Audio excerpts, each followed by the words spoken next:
Hello friends, good morning. Welcome to Prajit Ayush blog. Sunday মানে ফান্ডে, তাই আমি আজকে মটন কারি বানাবো। এখানে আলুগুলো টুকরো করে নিয়েছি, ভালো করে ধুয়ে নিয়েছি।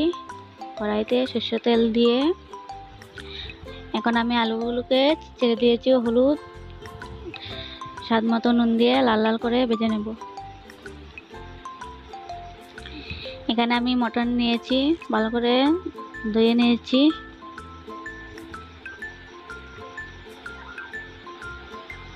এখানে আমি লেবুর রস দিয়ে 5 মিনিটের জন্য ম্যারিনেট করে রেখে দেব।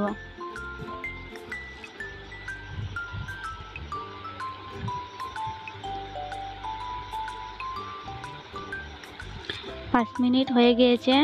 এখানে আমি পেঁয়াজ বাটা, রসুন বাটা, আদা বাটা পেস্ট করে নিয়েছি।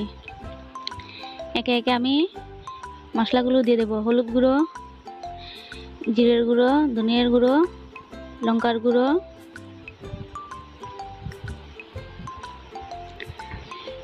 স্বাদ পরিমাণ মতন নুন দিয়ে এখন সরিষা তেল দিয়ে আদা, রসুন, পেঁয়াজ বাটা দিয়ে এখন ম্যারিনেট করে নেব।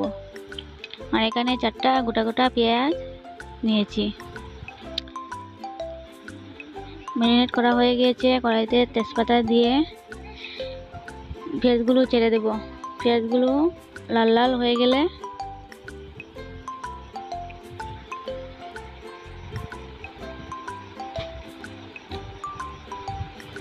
ম্যারিনেট করা মটনগুলো ছেড়ে দেব। ছেড়ে দিয়ে নাড়াচাড়া করে নেব। নাড়াচাড়া করে আমি ঢেকে রাখবো কিছুক্ষণের জন্য।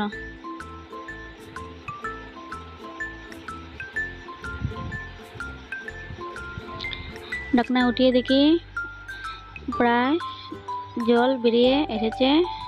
জলটা আমি এখন কষাতে কষাতে শুকিয়ে নেব।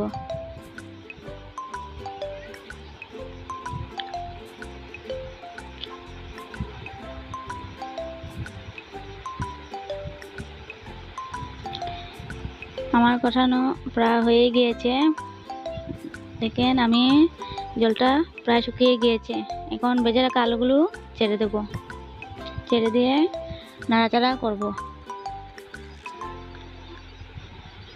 আর আলুগুলো আমি কম ফ্রাই করেছি। মটন সিদ্ধ হতে অনেক টাইম লাগে, তাই আলুগুলো আমি এখন ছেড়ে দিয়েছি যাতে আলুগুলো ভালো করে সিদ্ধ হয়ে যায়।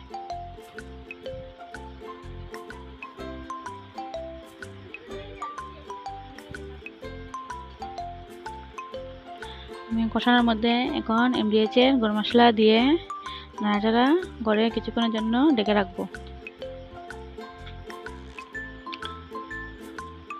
আর মটন কারিটা আমি লাল লাল করে করছি।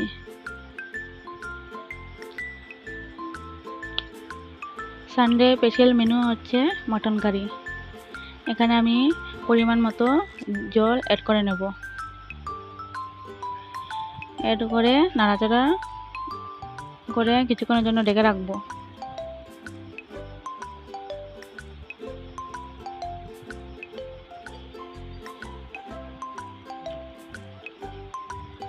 দেখতে কি সুন্দর হয়েছে লাল লাল মটন কারি। সানরাইজের মিট মশলা দিয়ে দেব।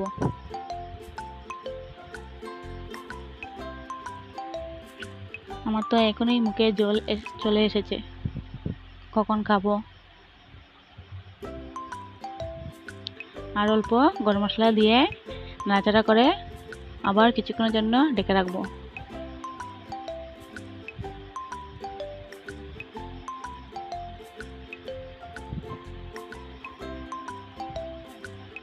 আপনারা কে কে মটন কারি খেতে ভালোবাসেন আমাকে কমেন্টে অবশ্যই জানাবেন। আর আমার আলুগুলো প্রায় সিদ্ধ হয়ে গিয়েছে।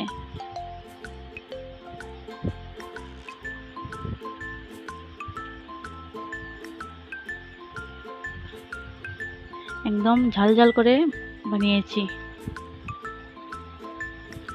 আমার রান্না প্রায় কমপ্লিট হয়ে গেছে। এখানে আমি ভাত নিয়েছি, শসা নিয়েছি আর মটন কারি নিয়েছি।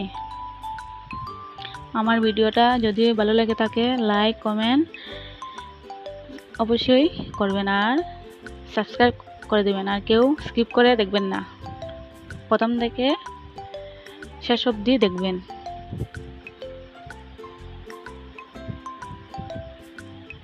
মাংসটা কি সুন্দর সেদ্ধ হয়েছে, আলু কি সুন্দর সেদ্ধ হয়েছে।